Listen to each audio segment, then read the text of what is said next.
Le cycle mutation technologique, mutation sociale continue et cette fois-ci, c'est le cas de l'intelligence artificielle qui est questionnée.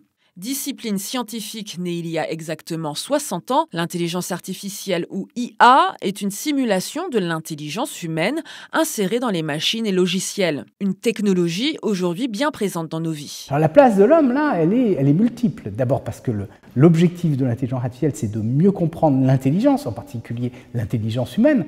Et puis ensuite parce qu'on fabrique des machines qui échangent plus facilement avec les hommes. On étudie les facteurs humains, on développe la communication machine, le traitement automatique du langage naturel. Amplification de l'intelligence humaine, l'IA facilite notamment l'organisation et le tri d'informations pour la recherche d'informations sur Internet. Un domaine de recherche dont se sont saisies les grandes firmes de l'informatique, comme le géant des réseaux sociaux, Facebook, avec la création de laboratoires de recherche. Aujourd'hui, l'intelligence artificielle à Facebook sert à tout un tas de choses qui sont un petit peu, disons, derrière le rideau. Donc par exemple, reconnaître la parole, reconnaître les images, reconnaître le contenu des images, savoir de quoi parle un texte. Et la raison pour laquelle on fait ça à Facebook, c'est que chaque jour, Facebook peut vous montrer 2 ou 3 000 pièces d'information. Mais bien sûr, vous n'avez pas le temps de regarder tout ça chaque jour. Donc Facebook doit en sélectionner une centaine ou 150 à vous montrer chaque jour. Et il faut que ce soit les sujets qui sont les plus susceptibles de vous intéresser. Bien loin des mythes hollywoodiens d'une intelligence artificielle qui supplanterait l'humain, l'IA se veut être au service des hommes dans leur quotidien et des grandes avancées sont à venir. Ce qui va se passer dans la décennie à venir, ce sont par exemple les voitures qui se conduisent toutes seules, les voitures autonomes.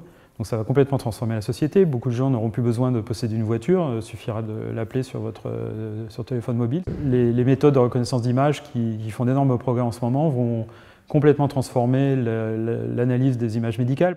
On assistera peut-être aussi à l'apparition d'assistants virtuels intelligents qui vont nous assister dans notre vie tous les jours, vont pouvoir dialoguer avec nous, répondre à nos questions, nous aider à gérer la vie tous les jours. Complément de l'intelligence humaine, cette avancée technologique va naturellement entraîner des mutations sur le marché du travail, comme à chaque révolution industrielle. On dit qu'il va y avoir des véhicules autonomes et donc le métier de conducteur de taxi, par exemple, dans ce cas-là, serait transformé. Mais même sans aller jusqu'à la voiture complètement autonome, le fait qu'on peut avoir de nouveaux systèmes de réservation de taxis font qu'effectivement, on va avoir des sociétés comme Uber qui vont s'installer, donc ça peut changer la nature même du métier. Donc il faut aussi que les hommes qui exécutent ces emplois aient la capacité, le goût, eux-mêmes à changer, à acquérir des compétences nouvelles. L'intelligence artificielle permet aujourd'hui l'automatisation de tâches jusqu'alors impossibles.